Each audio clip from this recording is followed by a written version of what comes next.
my math learners. Welcome back to my YouTube channel Math with Atifa. आप हमेशा English या उर्दू में बात करते होंगे, लेकिन आज मैं आपको एक बात नोटिस करवाऊं, हम इंग्लिश और उर्दू के अलावा हम मैथ्स में भी बात करते हैं। हम अपनी नॉर्मल लाइफ में कितनी दफा बात करते हैं मैथ्स के नंबर्स, मैथ्स के टाइम, रेशो, केजीज, लीटर्स, इन सब चीजों को बहुत फ्लुएंसी के साथ यूज करते हैं, लेकिन हमें नहीं पता होता कि हम मैथ्स लैंग्वेज भी यूज कर रहे हैं। ये सब मैथ्स लैंग्वेज तो है, जहाँ पे आप नंबर्स को यूज करते हैं वो मैथ्स है। वो इंग्लिश या उर्दू में आप उसको बोल जरूर रहे हैं, लेकिन वो है तो मैथ। आप अपने प्राइमरी लेवल की बात करें तो प्राइमरी लेवल पे आपके बहुत सारे ऐसे क्वेश्चंस थे जो इंग्लिश स्टेटमेंट्स आपको गिवन थे, आपने उनको कन्वर्ट किया मैथमेटिकल सेंटेंस में। वहां से आपने उसके जो भी सोल्यूशन था, जो उसमें फाइंड आउट करना था, आपने उसको फाइंड आउट किया, लेकिन आपने इंग्लिश स्टेटमेंट्स को मैथमेटिकल सेंटेंसेस में यूज किया।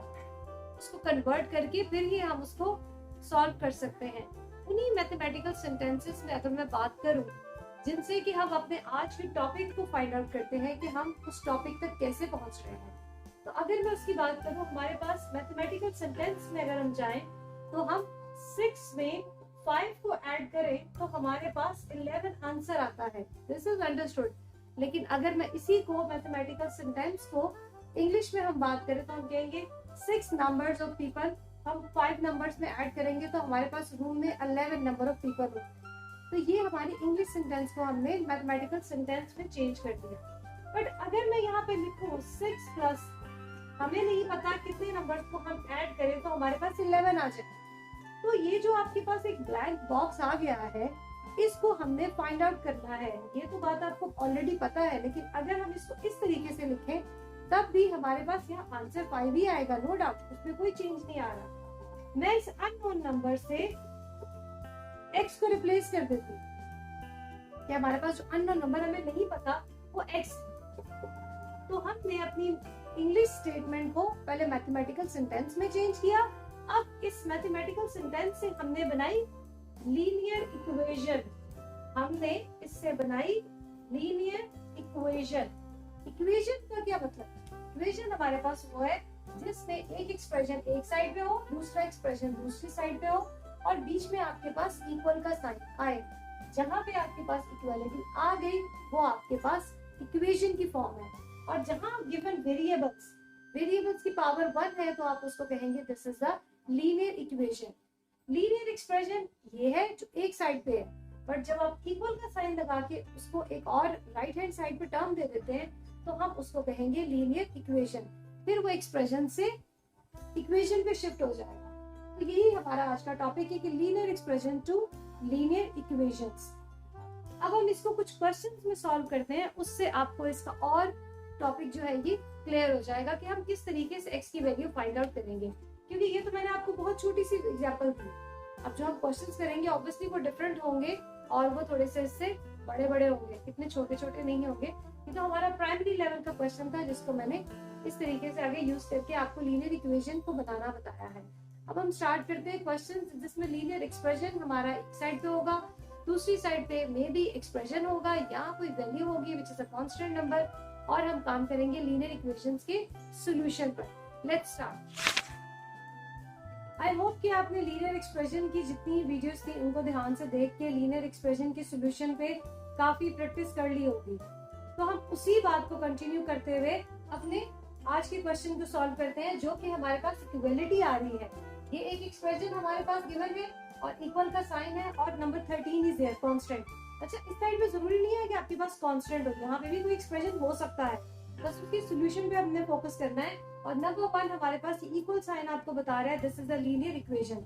जब आपके पास इक्वल साइन मिड में आ चुका है तो हमें शुरू में इक्वल साइन लगाने की जरूरत नहीं है, बल्कि वो टोटली रॉन्ग में चला जाएगा। आपको अब स्टार्ट में इक्वल साइन को लगाने की जरूरत नहीं है। सिंपली आप अपना सॉल्यूशन स्टार्ट करेंगे। फर्स्ट ऑफ ऑल हम अपनी ब्रैकेट्स को ओपन करेंगे। Bracket is the sign of multiplication, so 2 को मल्टीप्लाई करवाएंगे तो आ गया 6 5 2 10। अच्छा, यहाँ पे इसके साथ प्लस साइन है, so plus minus minus will give you 7y minus minus plus 7 4 28 is equals to 13। अभी हमारे पास इस साइड पे हमारा सॉल्यूशन पॉसिबल है, तो हम क्या करेंगे, अपने सारे वेरिएबल्स को कंबाइन करेंगे और कॉन्स्टेंट्स को एक साइड पे कर देंगे। So 6y minus 7y plus 10 plus 28 is equals to 13। Okay, अब इसकी हम सोल्यूशन को परफॉर्म करें तो हमारे पास y वेरिएबल है, प्लस माइनस माइनस, 7 में से 6 को माइनस किया, आ गया 1/, और साइन आएगा ऑलवेज ग्रेटर नंबर का, ग्रेटर वैल्यू का, plus plus plus, 28 is plus, so 28 का साइन पॉजिटिव यहाँ आ गया, 28 में वो ऐड किया तो हमारे पास आ गया 38। अब यहाँ से हमारे पास लीनियर इक्वेशन जो है वो सिंप्लीफाई फॉर्म में हो चुकी है, लेकिन हमें इसका y का आंसर फाइंड आउट करना है। अब आपके पास इसकी दो सिचुएशंस हैं। हम 38 को इस साइड पे ले जाके अपने क्वेश्चन को सॉल्व कर सकते हैं। लेफ्ट हैंड साइड की एक साइड पे एक वैल्यू पॉजिटिव हो रही है तो दिस इज द रूल कि जब आप उसको इक्वल की दूसरी साइड पे लेकर जाएंगे तो वो आपके पास माइनस हो जाएगा। अब ये किस तरीके से, अब वो किस तरीके से माइनस हो जाएगा, ये रूल कैसे बना है हमारा, तो हम इस टॉपिक पे थोड़ी सी बात कर लेते हैं, बाद में हम अपने क्वेश्चन को स्टार्ट करेंगे। इसको हम यही फ्रीज करते हैं। सो अब हम minus 1/, plus 38 is equals to 13। अगर हम इसकी बात करते हैं कि ये रूल किस तरीके से बना, तो लॉजिक ये है हमारे पास कि 38 यहाँ पॉजिटिव हो रहा है तो हम लेफ्ट हैंड साइड पे भी 38 को माइनस करवाएंगे, सेम यही माइनस हम 38 राइट हैंड साइड पे भी करवाएंगे। क्या कर रहे हैं हम, जब इक्वालिटी आपको गिवन है तो इक्वालिटी बता रही है कि जो काम आप यहाँ करेंगे वही काम आपको राइट हैंड साइड पे भी करना है। लेफ्ट हैंड साइड पे जो भी ऑपरेशन हम परफॉर्म करेंगे वही हम राइट हैंड साइड पे भी परफॉर्म करेंगे, अगर वो हम खुद से परफॉर्म कर रहे हैं। यहाँ पे जितनी हमारी क्वेश्चन सोल्यूशन हुआ है ये सब गिवन था, हमने खुद से कोई नंबर ऐड नहीं किया, ना हमने कोई सब्ट्रैक्ट किया। अब यहाँ हम क्या कर रहे हैं, हम खुद से एक नंबर ऐड करवा रहे हैं विच इज -38। तो वो अगर हम लेफ्ट हैंड साइड पे ऐड करवा रहे हैं तो हमें राइट हैंड साइड पे भी उसको उसी तरीके से करवाना है। बट हम क्या करते हैं, हम इस बात को इग्नोर करके हम सीधी सी बात करते हैं, जी ये यहाँ पे पॉजिटिव है तो ये राइट हैंड साइड पे जाके नेगेटिव हो जाएगा, जबकि ये रूल नहीं है। पॉजिटिव वैल्यू राइट हैंड पे जाके नेगेटिव नहीं हो रही है। हम ये कर रहे हैं, हम सेम नंबर यहाँ माइनस करवा रहे हैं, सेम नंबर यहाँ माइनस करवा रहे हैं, तो ये तो आपको ऑटोमेटिकली 0 दे देगा। जब 38 plus 38 minus 38 will give you 0, तो इसको तो लिखा ही नहीं जाता है। तो हम इसको अपनी बात को शॉर्ट करने के लिए हम कह देते हैं कि हम -38 को राइट हैंड साइड पे लेकर जा रहे हैं, जिससे कि आपका क्वेश्चन बहुत ही शॉर्ट हो जाता है और आपको इतना उस पर टाइम नहीं लगता। तो हम यहाँ पे करेंगे, अब क्वेश्चन में वापस आते हैं, हम उसी चीज को कंटिन्यू करते हैं। 38 minus 38 is equals to 13 minus 38। आप पेपर में चाहे इतना लॉन्ग मत करें, आप डायरेक्ट भी लिख सकते हैं कि plus 38 is gonna minus 38 on the right hand side. आप पेपर में कम टाइम की वजह से ये कर सकते हैं, आपके नंबर डिडक्ट नहीं होंगे अगर आप डायरेक्ट ये स्टेप लिख देंगे। Let me tell you which step. Sorry, ये माइनस में 0 is always a positive number, उसको कभी नेगेटिव नहीं लिखेंगे। यहाँ से आप इसको माइनस करेंगे तो हमारे पास आ जाएगा -25। तो अब यहाँ पे आप डायरेक्ट इस नंबर को लिख सकते हैं। अगर ये स्टेप नहीं भी करते हैं तब भी आपके मार्क्स डिडक्ट नहीं होंगे, मार्क्स आपके डिडक्ट होंगे कुछ भी लॉजिकली रॉन्ग करने से। तो ये हमारे पास सिर्फ क्वेश्चन उन्होंने शॉर्ट में कर देते, बाकी ये आपका सही जा रहा है सोल्यूशन इज इक्वल्स टू -35। अब हमारे पास आप इसको लिख सकते हैं -25 एंड -y। बट ये याद रखिए, जब भी हमें वेरिएबल का आंसर देना है it must be in a positive variable. अब ये वेरिएबल हमारे पास माइनस है और हमें इसका y पॉजिटिव का आंसर देना है, हमें नेगेटिव y का आंसर नहीं देना। आप यहाँ पे अपना क्वेश्चन रोक के कहें, आंसर लिख के कहें जी हमने तो पूरा क्वेश्चन सॉल्व किया था, दिस इज रॉन्ग। आपको उसको पॉजिटिव में आंसर देना है, ठीक है। अब पॉजिटिव में आंसर देने के लिए मैं सेम वही बात दोबारा करूंगी, हम दोनों साइड से माइनस को मल्टीप्लाई करवाएंगे, हम दोनों साइड पे माइनस से मल्टीप्लाई करवाएंगे। मोस्ट ऑफ द टाइम हम ये भी कह देते हैं बहुत से लोग टीचर्स कि आप माइनस को माइनस से कट कर दें। माइनस माइनस से कट नहीं होता है, माइनस माइनस से मल्टीप्लाई होता है, माइनस माइनस से मल्टीप्लाई होकर पॉजिटिव आंसर आएगा। माइनस माइनस से कभी भी कट नहीं होता है, this is the wrong concept. आपने दोनों साइड पे माइनस से मल्टीप्लाई करवाना है। So minus minus give you +y and minus minus give you +25। This is the answer of positive y। अगर आप यहाँ देंगे तो आपके नंबर्स डिडक्ट हो जाएंगे। आपको पॉजिटिव में वेरिएबल का लेकर आना है और फिर उसका आंसर भी उसी से इफेक्ट होगा।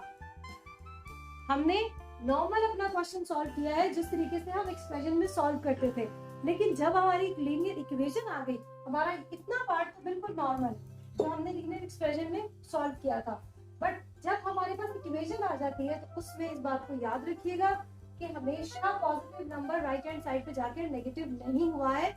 हम एक ही चीज को दोनों साइड पे परफॉर्म करेंगे, क्योंकि जो वैल्यू लेफ्ट हैंड साइड पे हो रही है राइट हैंड साइड भी उसकी इक्वल है, तो वो भी उसी तरीके से परफॉर्म होगी।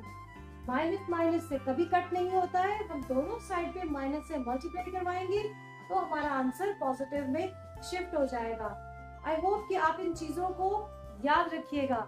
सम टाइम आपको कोई भी कहे कि हम माइनस को माइनस से कट करने जा रहे हैं तो उसे रोक के बोले नहीं, मैथ्स विद अल्फा में टीचर ने कहा था कि हमारे पास माइनस माइनस से कट नहीं होता है, माइनस माइनस से मल्टीप्लाई होता है।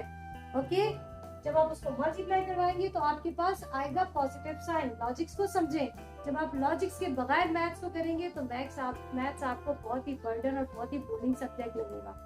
आई विश कि जिस तरीके से मैं आपको एक्सप्लेन कर रही हूँ आप उसी तरीके से उस बात को जरूर समझें। यहाँ से भी ये भी एक हमारे पास एक ट्रिकी पॉइंट और न्यू पॉइंट है आपके लिए, और ये भी एक new point. I hope you understand very well. मेरी नेक्स्ट वीडियो में आपके लिए और ऐसी लॉजिक्स लेकर आऊंगी जो आपको मैथ्स को बोरिंग नहीं लगने दें। जब आपको उसकी बेसिक समझ में आएंगी, उसकी रूट्स आपकी समझ में आ जाएंगी, तो आपको मैथ्स कभी भी बुरा या बोरिंग सब्जेक्ट नहीं लगेगा। आई विश कि जितना मैथ मुझे अच्छा लगता है आप लोगों को भी उतना ही पसंद आना शुरू हो जाए, और उसके लिए बहुत जरूरी था, मैंने मेरे टीचर से बहुत अच्छी बातें सीखी हैं मैथ्स से रिलेटेड। उन्होंने मुझे बहुत अच्छा मैथ्स पढ़ाया है। Thank you to my teachers जिन्होंने मुझे इतने अच्छे तरीके से पढ़ाया, और आगे से अब मैं आपको ये चीज और डीपली एक्सप्लेन कर रही हूँ कि हमने ये चीज कैसे सीखी और इसकी क्या बेस है। Wait till my next video. Thank you so much.